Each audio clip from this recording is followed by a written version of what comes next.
Nossos hábitos, ideologias, esperanças e medos são todos influenciados pelo que lembramos do nosso passado.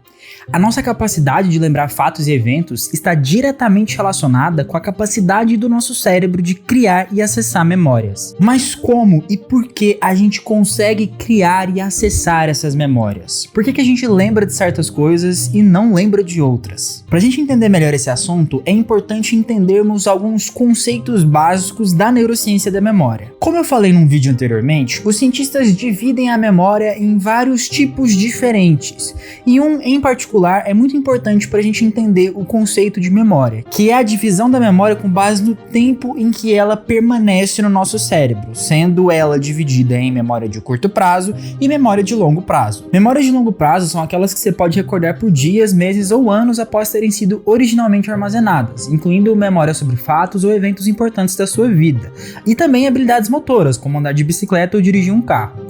Já as memórias de curto prazo referem-se à capacidade do cérebro de reter uma pequena quantidade de informação de forma ativa e acessível por um curto período, sendo o essencial para tarefas diárias, como compreender linguagem, raciocínio e tomada de decisões. De forma interessante, se você tentar comparar a nossa memória com a memória de um computador, você vai perceber que elas são bastante diferentes entre si. Os computadores modernos codificam a memória como uma matriz de bits de informações digitais e independentes, que são acessíveis aleatoriamente. Isso significa que o seu computador consegue trazer a informação, por exemplo, do número do seu amigo, sem necessariamente precisar trazer junto com isso a informação do rosto do seu amigo ou onde ele mora. Já o cérebro humano realiza essa tarefa de forma bem diferente. Para você conseguir lembrar o número do seu melhor amigo, provavelmente junto com essa lembrança vai vir o nome dele, o rosto dele, às vezes algum evento específico que você passou com ele, enfim. Todas as memórias são intrinsecamente conectadas entre si. Ou seja, enquanto as memórias de um computador são informacionalmente simples, ou seja, trazem informações de forma simples e aleatórias, as nossas memórias são bastante intrincadas e complexas. E para você acessar uma, você precisa trazer um conjunto de informações consigo. E isso acontece porque nossas memórias são formadas por complexas associações sensoriais. Quando vivenciamos um evento, o nosso cérebro liga as visões, cheiros, sons e nossas próprias impressões em uma relação. E essa relação em si é a memória do evento. Ou seja, ao contrário do que acontece num computador, onde a informação é armazenada num local específico, físico, a nossa memória está muito mais relacionada com um conceito abstrato de ligações de informações diferentes, como por exemplo a informação do sentido da visão que você estava tendo naquele momento ou como você estava se sentindo, de forma mais, digamos assim, difusa e não tão necessariamente focalizada em uma parte específica do cérebro. Uma área do cérebro fundamental tanto para a criação das memórias quanto para a lembrança, para a evocação dessas memórias é o hipocampo. O hipocampo é uma estrutura vital do cérebro, que fica lá no lobo temporal e desempenha um papel crucial na formação de novas memórias e na aprendizagem. É uma das partes mais estudadas do sistema límbico, que é o sistema de processamento emocional do nosso cérebro. A gente ainda tem muita coisa para entender sobre o funcionamento dessa área específica do cérebro, mas já está bastante claro que ela está diretamente relacionada com o processo de seleção de memórias, ou seja, o processo de formação de novas memórias. É essa parte que vai conseguir garantir que você consiga lembrar as coisas que aconteceram na sua vida. Existe uma estreita relação entre o processamento sensorial, da visão, audição, do cheiro, e a formação de memórias pelo hipocampo. Em outras palavras, parece que a informação que você está recebendo do seu ouvido, do seu olho, do seu nariz, vai chegar para o hipocampo através dos córtices associativos que ficam espalhados pelo encéfalo. Essa informação passa por áreas corticais e parahipocampais até finalmente chegar no hipocampo.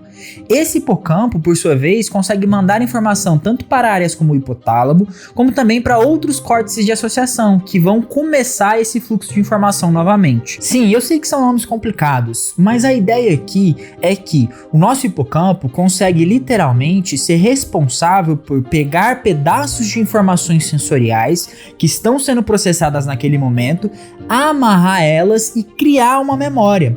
Você já deve ter percebido que a gente tem uma dificuldade de de lembrar todos os aspectos físicos que a gente teve naquele momento específico. Por exemplo, se eu pedir você para lembrar do seu aniversário de 18 anos, você não vai lembrar todos os detalhes, mas talvez você lembre de uma música específica que tocou na festa, ou às vezes você lembra de um cheiro específico que tinha na festa, uma comida que você comeu, porque o hipocampo foi capaz de selecionar aspectos informacionais sensoriais diferentes e criar uma memória específica daquele evento. Para que ocorra o estabelecimento dessa memória, ou seja, para que ela de fato esteja acessível daqui anos, precisa ocorrer um processo chamado consolidação da memória, que em aspectos moleculares e celulares está relacionado com o fortalecimento de certas sinapses e até mesmo o surgimento de novas conexões neurais. Ou seja, de forma simplista, ocorrem alterações neuroplásticas que vão aumentar certas atividades de certos neurônios ou diminuir outras atividades para meio que selecionar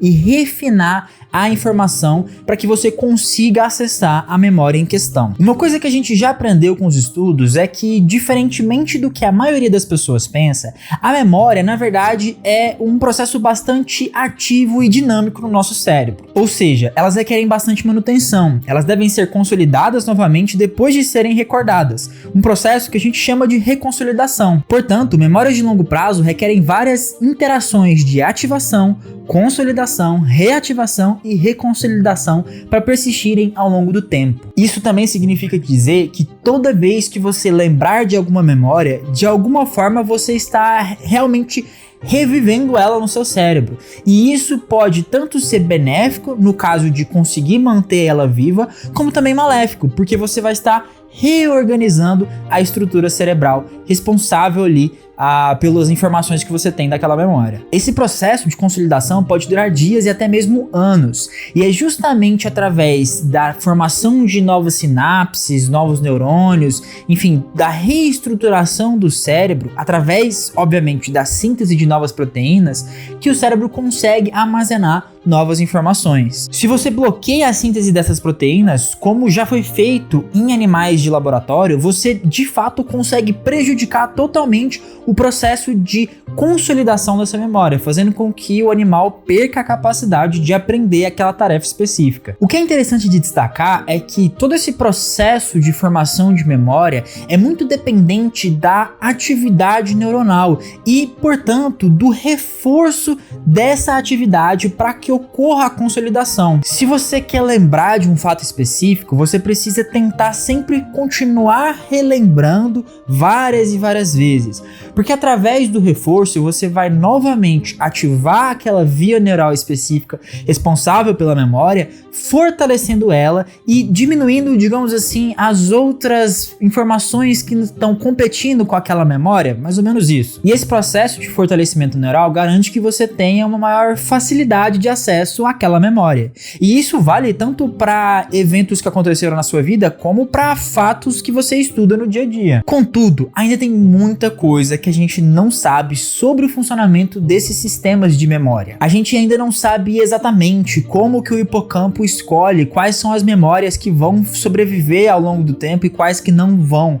Ou pelo menos a gente até tem uma noção molecular, mas a gente ainda não sabe necessariamente como ter certeza de que o hipocampo vai selecionar tal memória e não selecionar a outra. E também a gente não sabe o que garante a estabilidade dessas memórias por tanto tempo, uma vez que, como todas as células, você precisa ter a formação de novas proteínas para garantir o funcionamento correto daqueles neurônios. Mas, se você quiser saber mais sobre esse assunto ou entender melhor os fundamentos da neurociência, eu convido você a conhecer o meu curso Descomplicando a Neurociência, um curso do básico ao avançado para você conseguir de fato saber melhor como que funciona o nosso cérebro.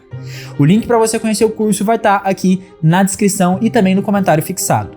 Muito obrigado pela atenção e até mais!